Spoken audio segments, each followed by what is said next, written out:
Tell me how this looks. It looks really strange on my screen. But I needed to come on here and talk. It's been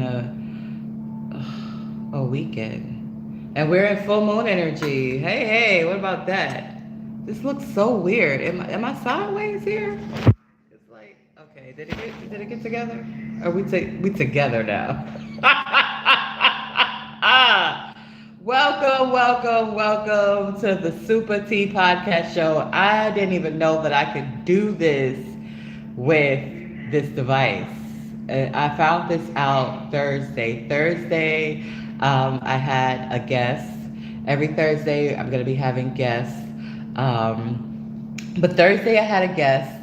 And I was playing around with the gadgets and gizmos on here, the little buttons. They're not really buttons. It's literally touching the screen. As I'm touching the screen, I'm like, oh, because I don't know if you've been following me for a while, you'll know that I'm gonna do something. I just got what you call it?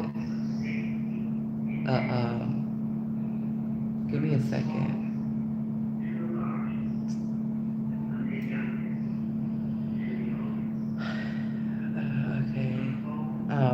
Excuse me, nobody's here yet. I'm multitasking. I just got out of a Zoom call with this phenomenal woman. So give me a second. Just wrapped up my Zoom. I'm gonna be peeking here to see if anybody comes in. I just wrapped up my Zoom call. So, Mr. Robinson. Excuse me for throwing a name out there like that, but there is so much opportunity. There is so much opportunity. So much. And what I realized, what I recognize, a lot of places that are out here providing services to people. Kudos to you guys. I know it's not an easy task. I know it's a daunting task because you're dealing with people coming from all walks of life, and somehow you got to figure out how to accommodate all these different people. But some programs that may have started initially with the right, what's the word I'm looking for, intentions, have grown into a numbers thing. It's now not the quality of service that they provide, but it is how many people could we provide services for. I don't want to do that. That is something that is close to my heart. Being involved in the community, serving in the community, that is something that is very, very close to my heart. That is something that I have been in the works of creating myself, but I want it to be of quality and not of quantity. So as of today, it's only been 1, 2, 3. It's only been 3 families that I have been able to be of assistance to.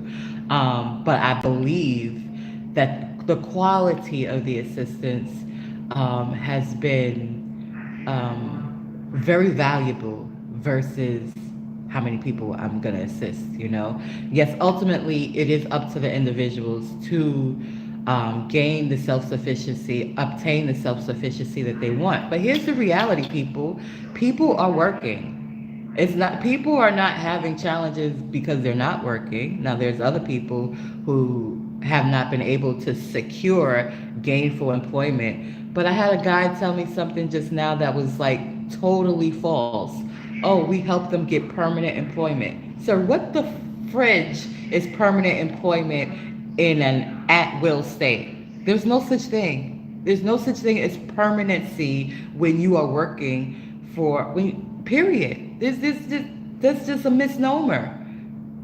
The company can decide to dismiss you for any reason because it's an at-will state. So they at-will can just terminate you. No reason at all. You've done nothing wrong. You'd be coming there on time. That could terminate you. Now, if you're talking about a union job, then maybe you have a little bit more leverage because you have union representatives that's going to fight for you to work. This shit is fucked up.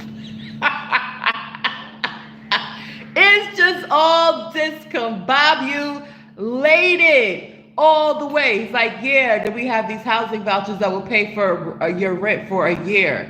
What do you expect a person to do exactly in 1 year? A person that's coming from trauma, a person that's coming from, in certain cases, have not even had their freedom in years. And I'm only talking about this particular program. This is a program that my son is in. And my son gave me completely different impressions of the program. And I actually did public safety for the program during the pandemic. And when I did public safety for this program during the pandemic, so I did public safety for them. At one point in my time, dated a person that was a part of the program. So I worked with their staff members. I've dated a resident. And now my son is there. And so I've interacted with this program on 3 different occasions. And so the conclusion of my perspective of this program was that it's good, like the people that work there gives a crap about the guys. Of course, every guy is an individual, so it's up to him whether he is applying himself to get what they're offering, because they do give you some tools. They do give you some tools, but they only are there for a year. After a year, where are we going? There's no such thing as permanent employment because it's an at-will state. So you may think, unless there's a union, unless you have a union job, you're vulnerable. And that, again, not just with this particular program, but period. That's why people are doing all of these different things, selling t-shirts, becoming content creators. That's why people are going into all these alternatives, because we recognize that these companies, most of them, are not valuing the people. They're valuing the dollar. They're valuing the profit. And if their profit involves letting you go, you will go. And they don't give a crap that you got a family to support. They don't give a crap about your rent. They don't give a crap about you, period. Their bottom line is their bottom line. And if they're not meeting their bottom line, you got to go. So therefore, we have to start talking about better systems. We have to start talking about better planning. We can't just plan for a year. Like, oh, okay, we need programs that's going to do more than that. We need programs to do more than that. I think that program, since it's been operating for so long, has the ability to do more than that. I think you need to do at least 5.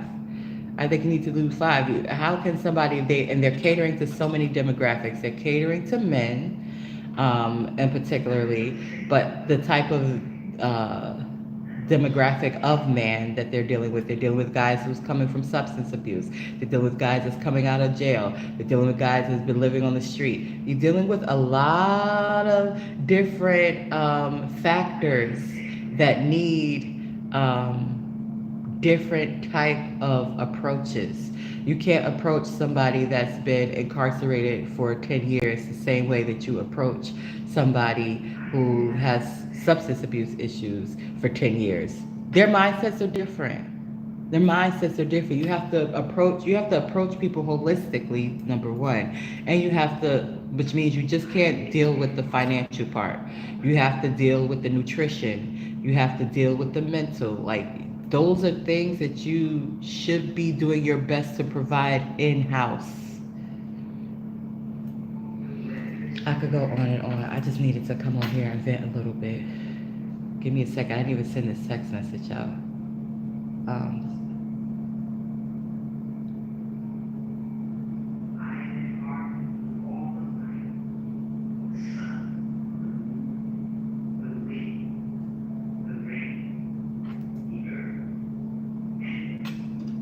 They're like, we're not allowed. You see some crust on my face, people. That's because in the middle of me prepping for my Zoom call, which I did not do completely, my son, I'm still micromanaging him. It's like, let go, but still oversee. It's a wonderful space. Because it's my freaking family. If I'm not going to oversee my family, who the hell is going to oversee my family? These people don't know what the fuck they're doing. They just don't know. Just tell me anything. Oh, we could give him for a year. Sir, what the hell is that going to do for him? What he going to do after that year? Is he going to have gainful employment that's going to cover the actual cost of rent after a year?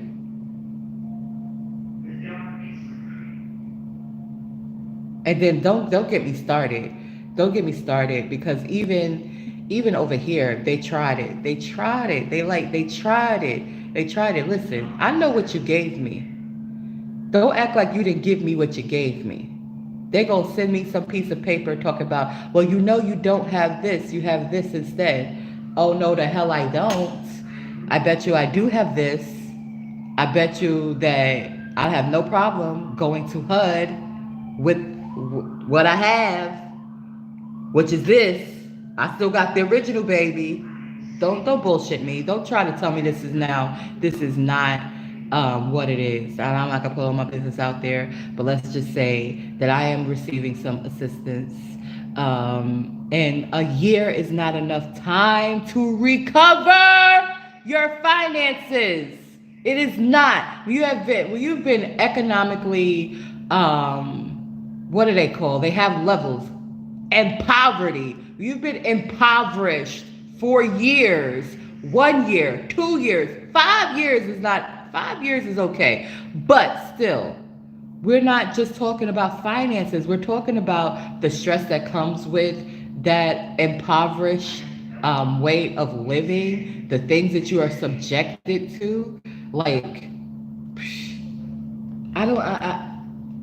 to me, it's so simple, but maybe that's why I'm here to do the things I'm here to do and all the capacities I'm here to serve in. But to me, it's just like, what does a year do? It sounds good. I'm gonna tell you, a year sounds good when you are in that situation and you have dealt with homelessness and you're like, I don't know where I'm gonna live. They're like, we're gonna pay your rent for a year. It sounds like heaven on earth. You're like, yeah, because I'm going to do this. I'm just going to work very, very hard. But here's the reality. The reality is when you finally have the opportunity to be in your own particular space for a certain amount of time, sometimes you just want to rest. Sometimes you just want to cry. Sometimes you just want to have a good meal and have good smells around you, because when you're in those situations with homelessness, you're dealing with all different type of smells, you're dealing with all different type of energies. You have to somehow get back to you. The getting back to you requires at the minimum 3 years. At the minimum 3 years just to get back to you. You should not just be like, okay, I got a place. Let me go hustle. Because what are you hustling for? What are you hustling for? You put yourself into a job and then the job says, we don't want you. So now you're busy looking for another one. You're busy. You're just going. You're not literally living life. That way of life, people ain't doing that shit no more. It was at one point set up in a way where it could be more balanced. Now it's just chaotic as fuck because companies have these crazy stipulations. One in particular, the one that I decided that, okay, listen, this is not working. Oh, for the first 2 years, you can't work with another company. For the first 2 years, I can't work with another company. But I've been working for you basically for months. And you still haven't, even after I produced business, you still haven't paid me yet. You telling me 45 days, but you have already gotten the money. And then you have an issue with my signature. You have an issue with me in general. Because you know that you cannot, the lady I just got out of the Zoom made it so clear. She's like, oh yeah, you're captive. Oh. Oh, I'm captive. Well, you're the first person to articulate what I was feeling. Because, oh Lord, my spirit was feeling captivity, even though they was like not putting physical shackles on a sister. I was like, wait a minute, you don't want me to work for another company in the first 2 years, but you're not going to pay me like a regular job pays me. Like I work, and maybe the longest I'll wait for the work I've done is 2 weeks, which again, why? That's why these apps such as Winolo and Labor Ready and things like that, like they're they're they're the next step. They're the next step in this shit that you gotta wait a whole week to get paid. Because they pay you right after you do the work. They pay you right after you do the work. Right after you do the labor, they pay you. The same god dang on day. But okay, bigger companies, we got to do with all these logistics. We got to deal with payroll. We got to deal with this. We got to deal with that. Excuse me, I am going to be multitasking while I'm venting. But come on, what's going on? Thank you. Do take care of your dental.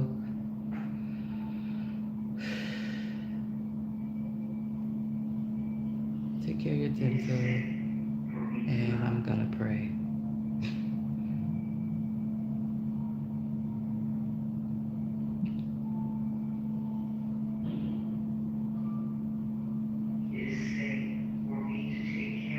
I'm supposed to be going to get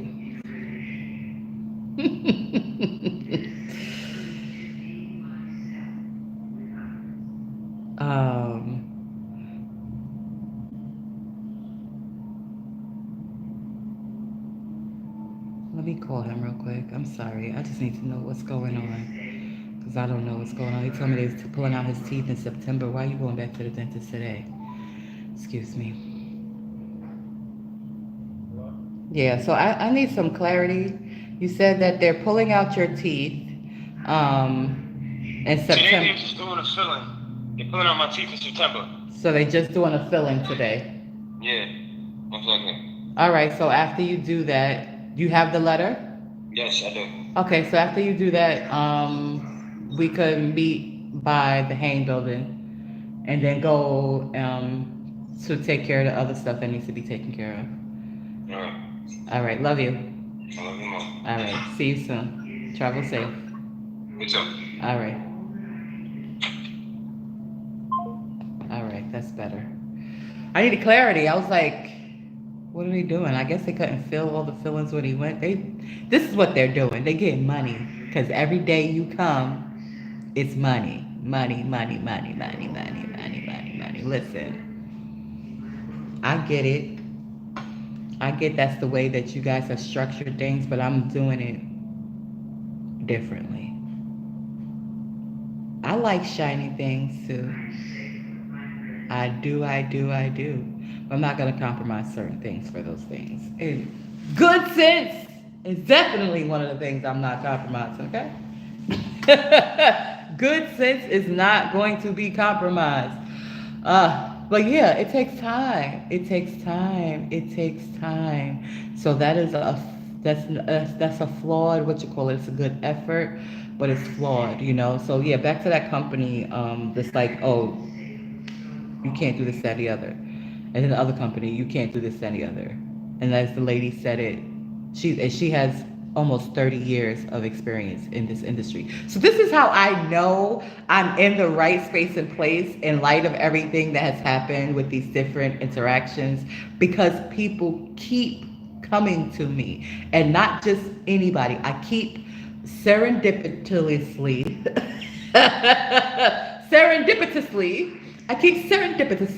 I love it, serendipitously. It just rolled off so well. Sometimes I have such challenges getting certain English words off. But anyway, I keep having these moments where I am just being me, minding my business. I'm not looking for nothing. I'm not looking for no one.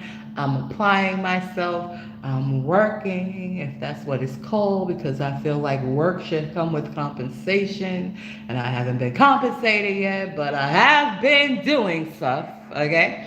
And these different individuals cross my path, and they are not only experienced in the industry.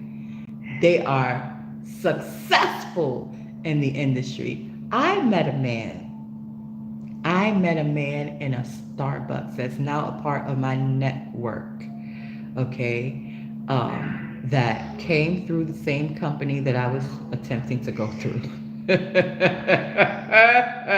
Came through them, detached himself, started his own agency, and now is writing policies for athletes.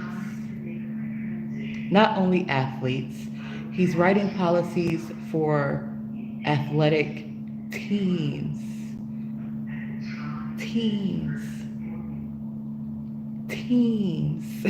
We're not talking about one policy. We're talking about group teams. Athletic teams. Can you imagine on that level? I was sitting next to him when he closed on a 10. And it was a 10? No, it wasn't 10. It wasn't 10. It wasn't 10. It was 100. This brother looked like me. Brother looked like me. He closed on $100 million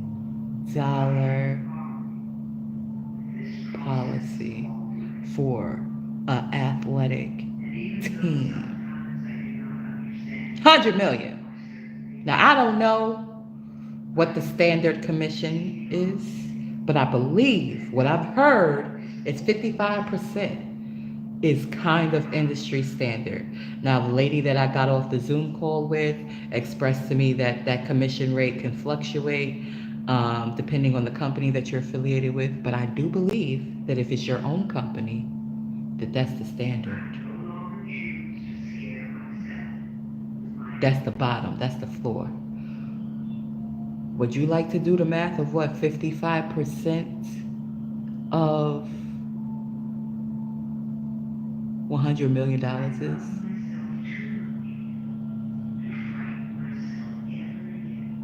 Would you like to? Now, of course, the policy, that's the amount of the policy itself. That's probably not their premium. Their premium is probably, who knows, maybe 100,000, maybe 200,000. Still,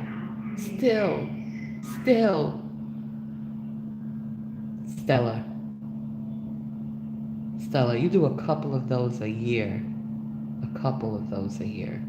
and that's it. It's like for freedom, financial freedom. Financial freedom is here and it's available. And then you do a couple of those a year, and then you are investing your money and letting your money work for you instead of you work for your money. And by no means that I ever intend to give any financial advice, because trust and believe me, I am learning still.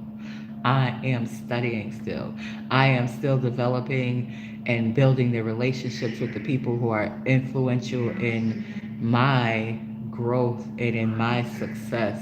So I'm not offering I'm just expressing myself and venting, and hopefully that provides you with inspiration to think outside of the box, to not be so dependent on what's being offered to you, but realize that you can go after whatever you want. You can craft and create the life that you want. And it doesn't have to be cookie cutter. It doesn't have to look like mine. It doesn't have to look like anybody else's. But it does have to be yours.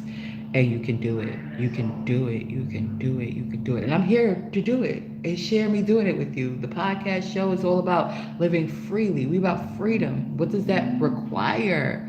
What is that? Where there's so many things that want to captive you. Literally. Work. This, that, others, things. Relationships. Relationships are not supposed to feel like I'm captive. I'm in chains.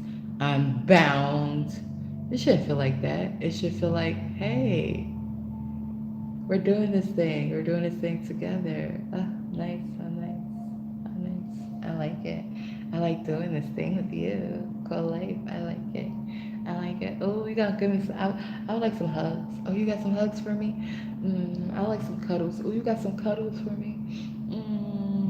Let's do this together. Let's do the things that we enjoy together. That's how a relationship should be for me. Relationship shouldn't be like, I own you. You belong to me. You mine. Nah. I'm me. I'm mine. You. Well, if you want me and I want you, then we can do this. But if I want you and you don't want me, then we can't do this. And if you want me and I don't want you, we can't do this. We gotta have the same desires. We gotta enjoy the same things. Like watching sci-fi movies and going to different places like Sedona and like really both being just geeked was the word. There's no other word for it. Just geeked at stepping on Sedona sand and being in that atmosphere and being and just doing things that we like to do. And yeah, that's how it should be. Shouldn't be this other stuff. This I can't do it by myself. So let me just find anybody who wants to help. Nah.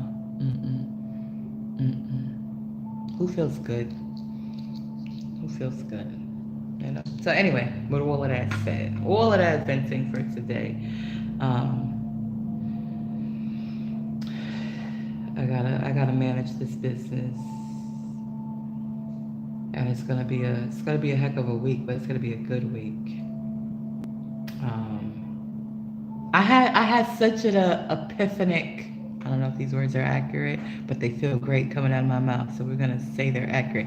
I had such an epiphanic weekend where I met this soul several years ago, and the process of me having my heart splattered,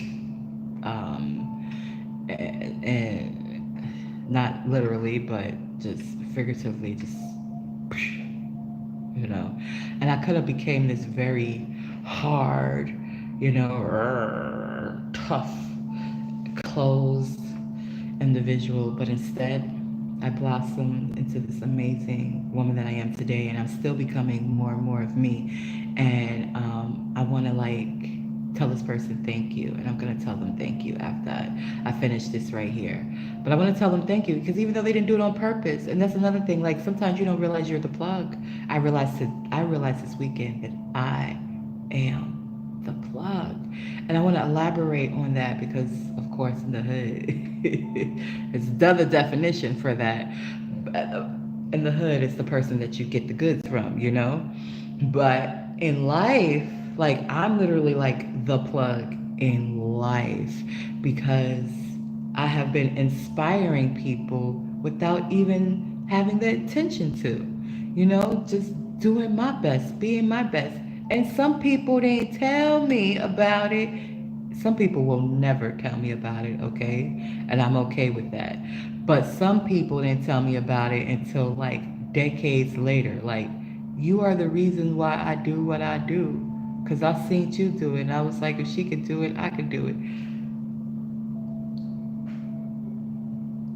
Me? Me?